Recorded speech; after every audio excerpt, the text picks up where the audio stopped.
आज हम लोग दो नंबरों का स्वैप करेंगे विदाउट थर्ड वेरिएबल का यूज किए। तो इसके लिए सबसे पहले हम लोग क्या करेंगे, x और y ये दो नाम का वेरिएबल लेंगे और x के अंदर 5 वैल्यू इनिशियलाइज करेंगे और y के अंदर 10 वैल्यू इनिशियलाइज करेंगे।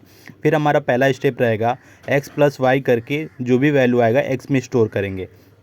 तो लेट सपोज 5 प्लस 10 जो भी आएगा 15, वो हम लोग x में स्टोर करेंगे। तो x के अंदर क्या हो गया 15। तो इसको हम लोग पहले लिख लेते हैं कि x के अंदर जो वेरिएबल की वैल्यू थी 5 से मॉडिफाई होके 15 हो गई। तो इसके लिए रेड वाला मैं चुनता हूँ और कट करता हूँ और यहाँ मैं 15 वैल्यू इनिशियलाइज कर देता हूँ।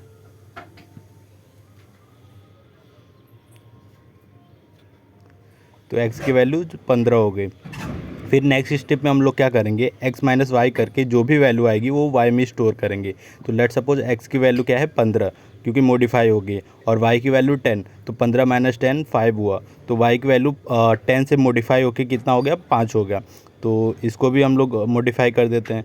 तो कट करता हूँ और यहाँ भी मैं रेड लेता हूँ और 5 लिख देता हूँ।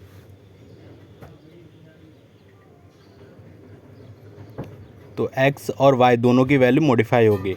अब थर्ड स्टेप में हम लोग क्या करेंगे, x माइनस वाई करके जो भी वैल्यू आएगा वो x में स्टोर करेंगे। तो x की वैल्यू है 15 और y की वैल्यू है 5 क्योंकि दोनों मॉडिफाई हो गया।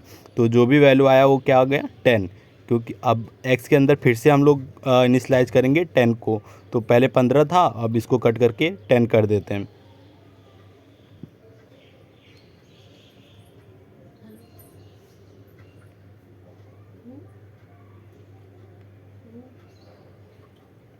तो अब अगर आप ध्यान से देखेंगे तो x की वैल्यू 5 से 10 हो गई और y की वैल्यू 10 से 5 हो गई। मतलब हमारा दोनों वेरिएबल स्वैप हो गया विदाउट थर्ड वेरिएबल यूज किए।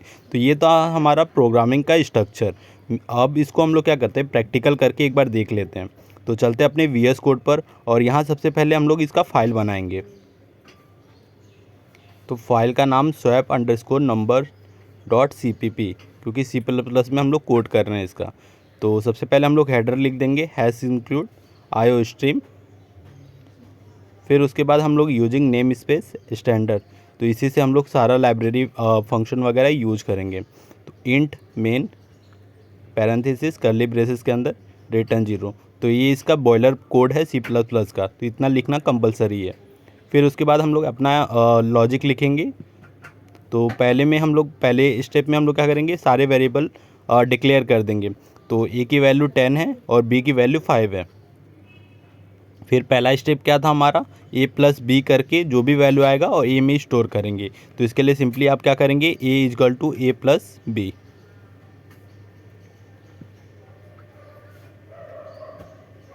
तो इससे क्या होगा, हमारे ए के वेरिएबल में क्या वैल्यू आएगा 15 वैल्यू आ जाएगा। फिर बी के स्टेप में क्या करेंगे, दूसरे स्टेप में क्या करेंगे, ए माइनस बी करके जो भी वैल्यू आएगा वो बी में इनिशलाइज कर देंगे। तो बी के अंदर क्या वैल्यू स्टोर हो जाएगा 10 वैल्यू, क्योंकि ए का वैल्यू 15 है और बी का वैल्यू 5। तो 15 माइनस 5 कितना हो गया 10। 5 नहीं रहेगा 10 रहेगा। अब थर्ड स्टेप में क्या है कि जो भी वैल्यू आया ए को फिर से हम लोग मॉडिफाई करेंगे और ए माइनस बी करेंगे। तो इससे क्या हो जाएगा, ए के अंदर फिर से 5 वैल्यू स्टोर हो जाएगा।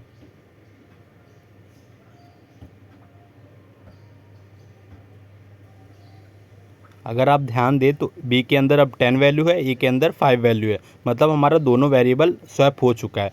तो अब हमें सिंपली प्रिंट करना है। प्रिंट करने के लिए हम लोग C++ में काउट फंक्शन का यूज करते हैं।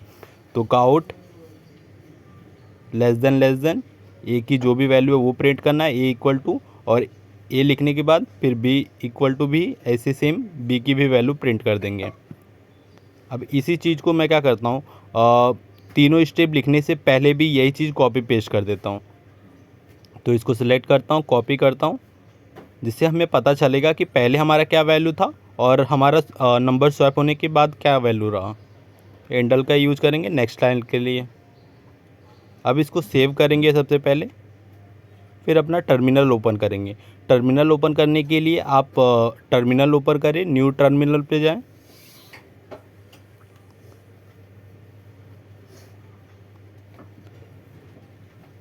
यहाँ हम लोग कंपाइल करने के लिए G++ और जो फाइल का नाम है वो लिखेंगे। तो इससे क्या होगा, हमारा एग्जीक्यूटेबल फाइल बन जाएगा।